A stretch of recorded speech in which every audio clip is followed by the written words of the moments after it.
Hello and welcome to DPS Watch and Learn video session.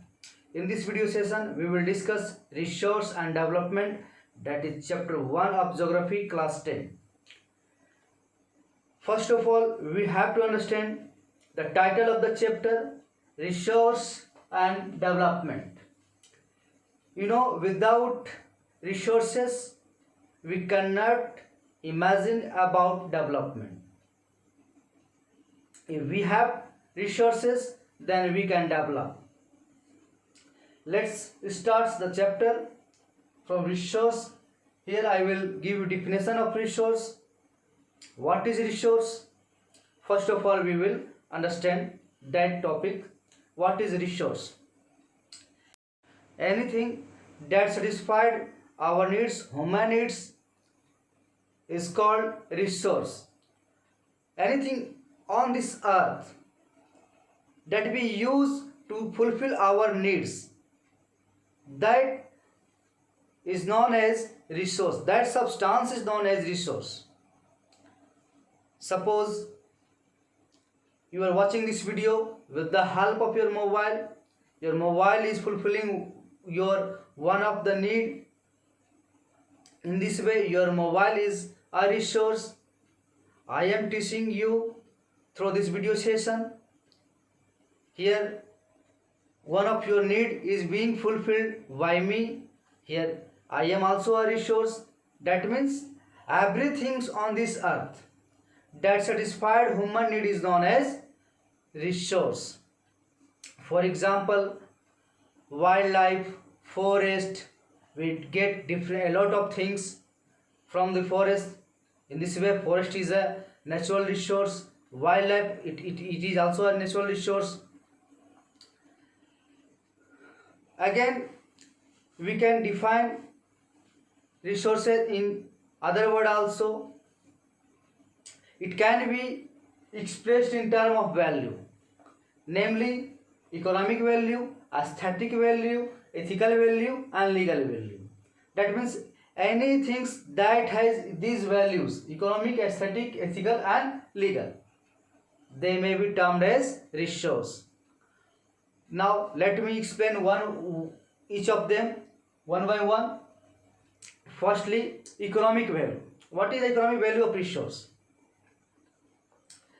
You are using your mobile, you have purchased those mobile, that is the cost of your mobile, that is the economic value of resource. Now come to the other topics. Aesthetic value. We visit natural places, mountains,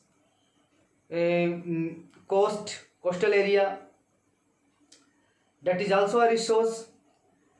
That recreate us, that natural sceneries recreate us, entertain us. One of our need is being fulfilled in this way. Those natural sceneries are also a resource. That value is aesthetic value. Now, ethical value.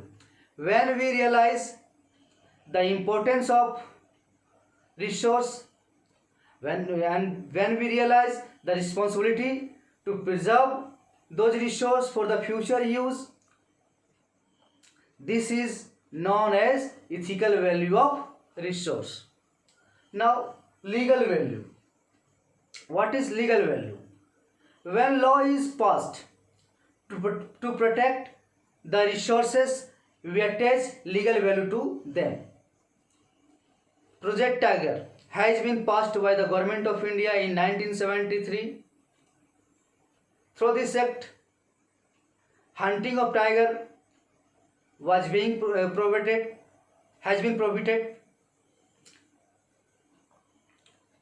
We can't hunt any animals, any wild animals. That's because our government has made a law, and that law banned the hunting of animal. This is the legal value of resource. Now through this table we will try to understand the types of resource. Here we can see that there are two types of resource mainly. These are natural resource and human resource. Again, natural resource has been divided into many subcategories. For example, natural resources are of two types: renewable and non-renewable. What is renewables and non-renewables? The resource that can be renewed or regenerate is known as renewable resource, and the resources that cannot be renewed or regenerate is known as non-renewable resource.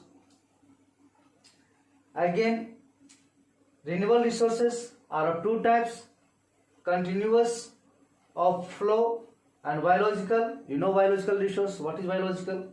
Again, biological resources are of two types: natural vegetation and wildlife. You also know.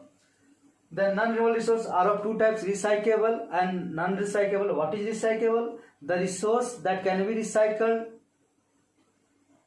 that is known as recyclable resource. For example, metal, we can recycle them. In this way they are recyclable resource. And non-recyclables, those resources which cannot be recycled after their use, they get exhausted. Such resources are non-recyclable. For example, fossil fuels such as coal and petroleum. Again, human resources are of two types: structural and institutional, quantity and quality. Again, resources classification on different basis, on different categories, on different ground. We can classify resource into many categories on the basis of origins, on the basis of exhaustibilities. In this way, we can classify each resources into different categories. We will discuss one by one. Resources can be divided into many categories on different ground. That is western origin. On west of origin, there are two types of resource. The first one is biotic resource and the second one is abiotic resource. What is biotic resource? The resource that we get from the living things is known as biotic resource. For example, wildlife and forest. And abiotic resource, the resource that we get from non-living things, that is known as abiotic resource. For example, sunlight, soil, water, etc. On the basis of or exhaustibility. Again, resources can be classified into two categories. These are renewable resource and the second one is non-renewable resource. What is renewable resource? The resource that can be renewed or regenerate is known as renewable resource. For example, wildlife and forest, that are renewable resource. Water, that is renewable resource. Non-renewable resource that cannot be regenerate or renew are known as non-renewable resource. They get exhausted after its use, is known as non-renewable resource. For example, fossil fuel. We cannot renew those fuel again after using it, after utilizing it.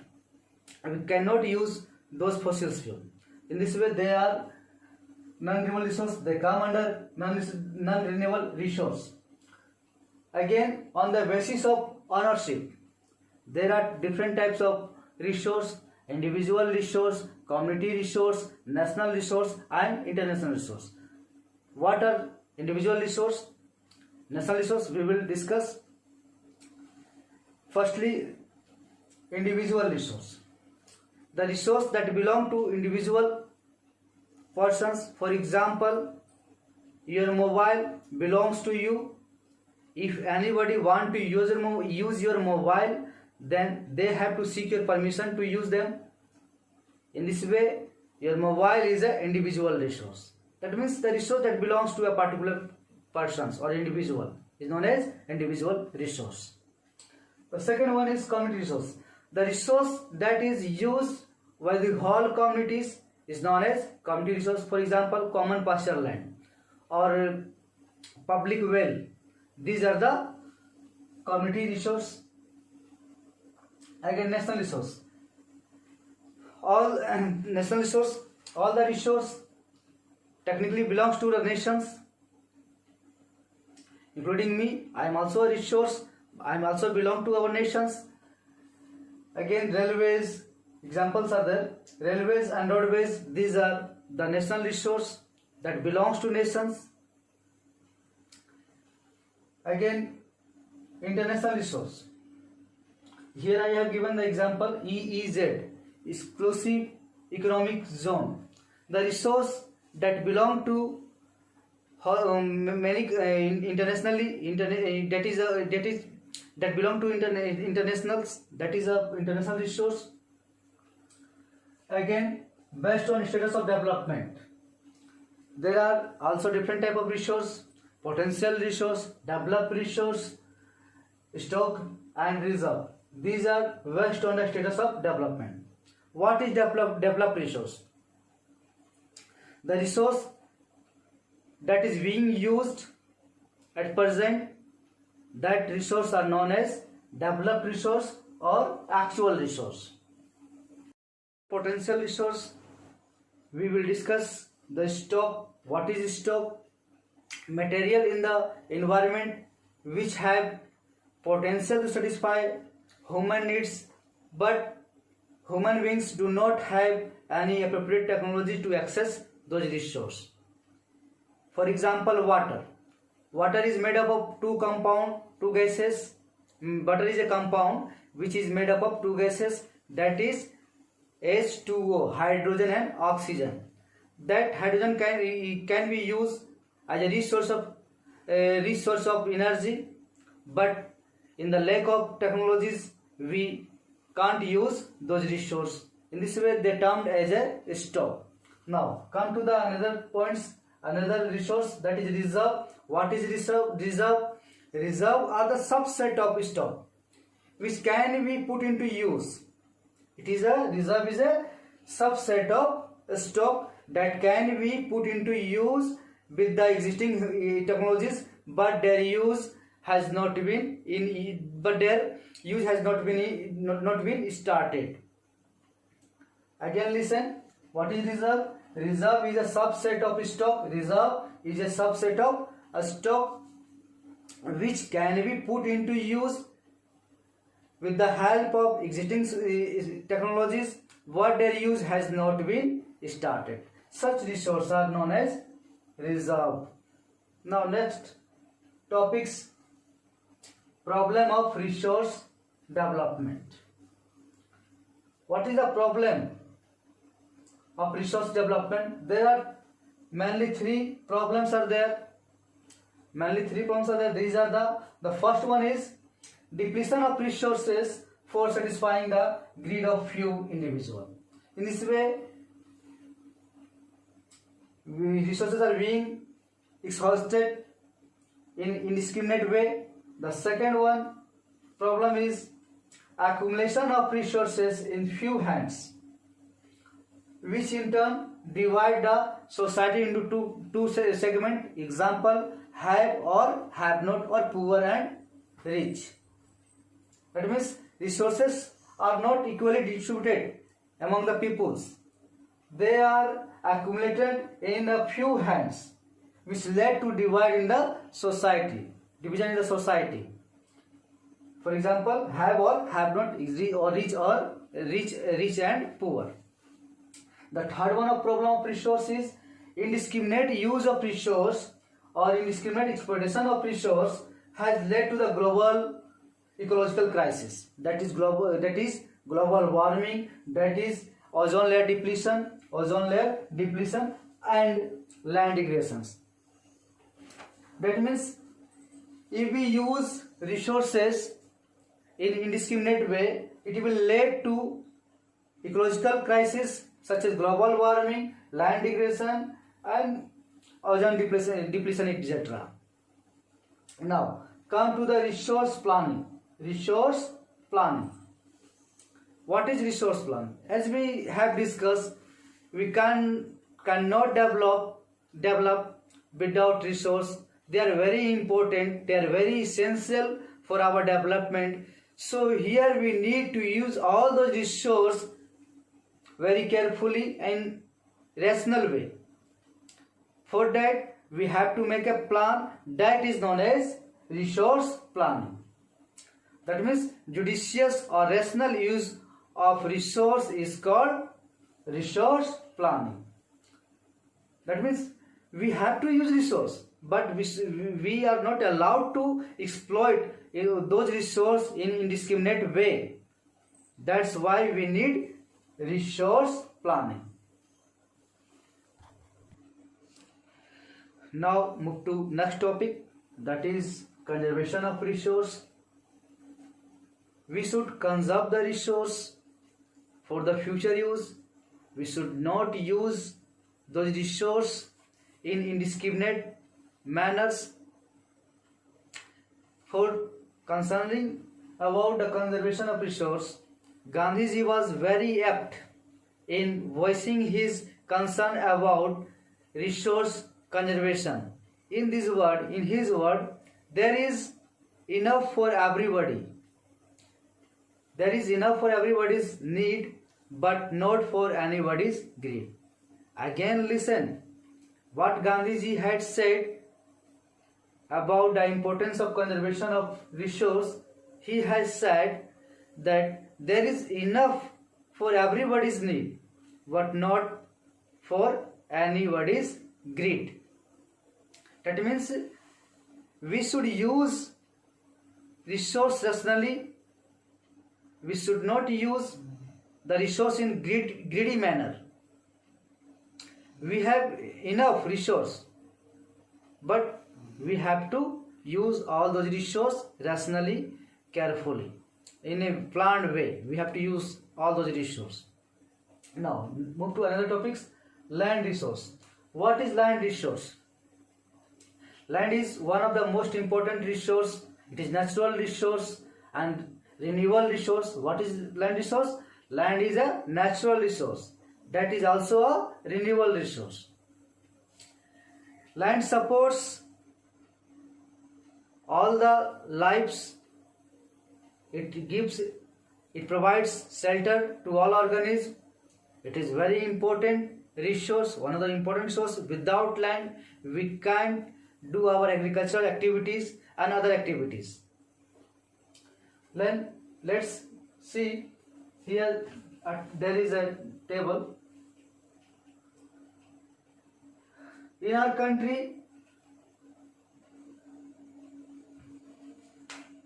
the area of our country is 3,02.8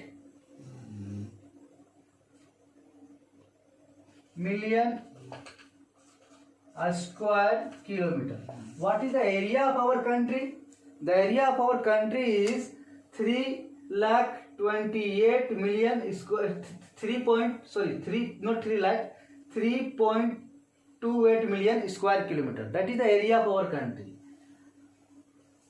and 43% of them is land, and 33% of them is mountainous region, and 27% of those land area is plateaus region. Now move to another topics, land utilization.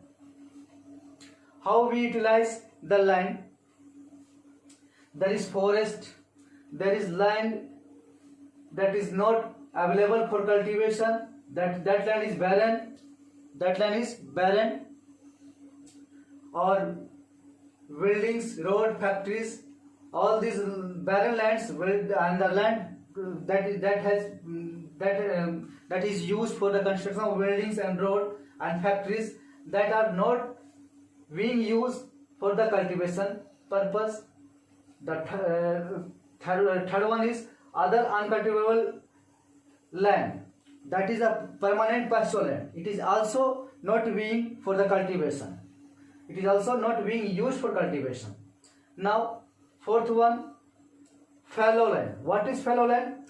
Those land, listen carefully, what is fallow land? Many times CBSE has asked the question, fallow lands and net zone area. You have to remember these two terms, very important terms are there. Fallow lands, what is fallow lands?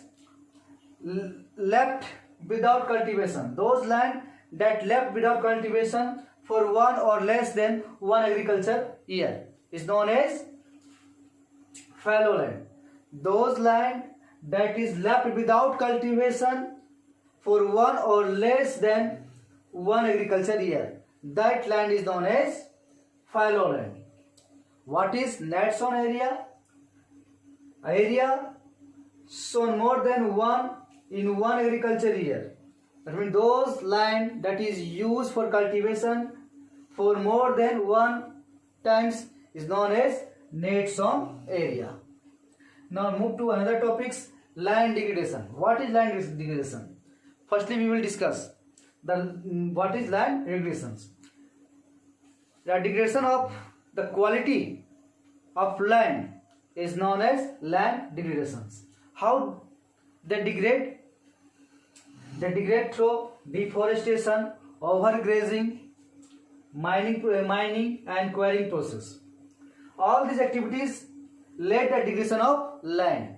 What are the activities? The deforestation, when we cut trees and forest in a large scale, they may lead to land degradation. If land is being used or for overgrazing, that will also lead to land degradation. Like that, mining and quarrying, these are the human activities that lead to land degradation. Again, let's move to another topics, land conservation. We should conserve the land. It is one of the important resource, not only for we, it is important for all the organisms on the earth. How we can conserve those land resources? There are several methods. By applying, we can conserve the land resource. What are they? Afforestation. By planting more and more trees, we can conserve land resource, and proper management of grazing will also help us to conserve land resource. Again, stabilizing of sand dunes will also help us for land conservation. Again, control mining activities. That means mining activities should be done in controlled way. In this way, we can conserve land resource. Again, proper discharge of industrial effluents. Through these activities, we can conserve land resource. These are the methods through which we can conserve land resource.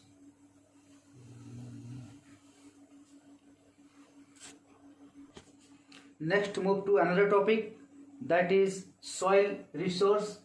Soil is one of the most resource that supports our agricultural activities. It is a renewable resource. There are types of resource.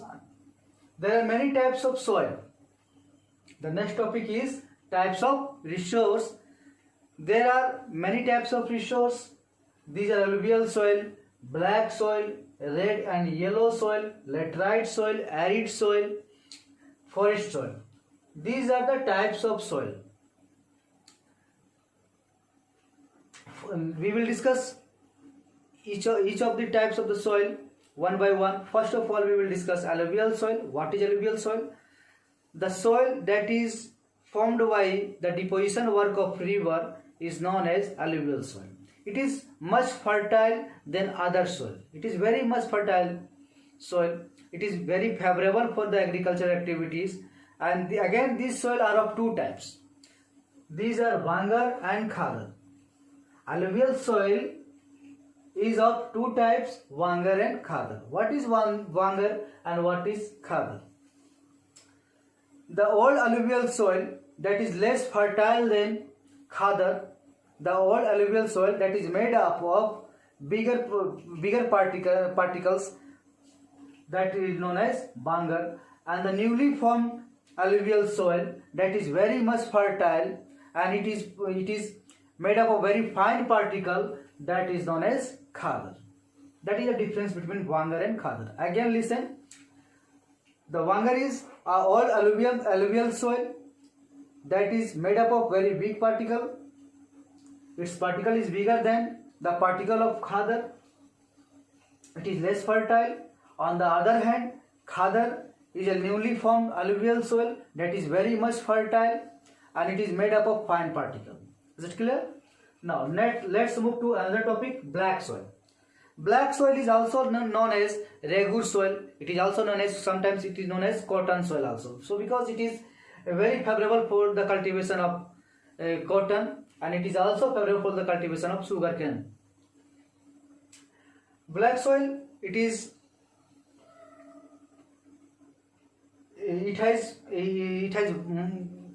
has much capacity to hold water. That is the soil which can hold water for longer periods, and it is also known as Regur and Regur soil and cotton soil. Now let's move to another soil, another type of soil, red and yellow soil. What is red soil? Red and yellow soil. It formed from igneous rock. Red soil is formed from igneous rock. It is red in color due to presence of iron. The red and yellow soil looks red, so because it has content of iron. It looks yellow in its hydrated form. Sometimes it looks yellow when it is in hydrated form. The next move to another types of soil, that is laterite soil. Red porous clay-like soil formed by the leaching of silica-rich component led to the formation of laterite soil. Such soil is known as laterite soil. Now next move to another topics, another types of soil, arid soil. What is arid soil? The soil has sandy texture. It is very less fertile. It has sandy textures and salinities. It is lack in moisture. It is lack in moisture, and it is not so much favorable for the agriculture. Again, next soil is forest soil. The soil has where the soil formation influenced by the forest. Where the soil formation influenced by the forest is known as forest soil. Now, another topics, that is soil erosion. What is soil erosion? Washing away of soil through flowing water and blowing wind is known as soil erosion. Is clear? Again I am repeating, what is soil erosion? The washing away of soil through the process of running water and blowing wind, that is known as soil erosion. Next topic is soil conservation. As we have discussed, soil is very important resource and it supports agricultural activities.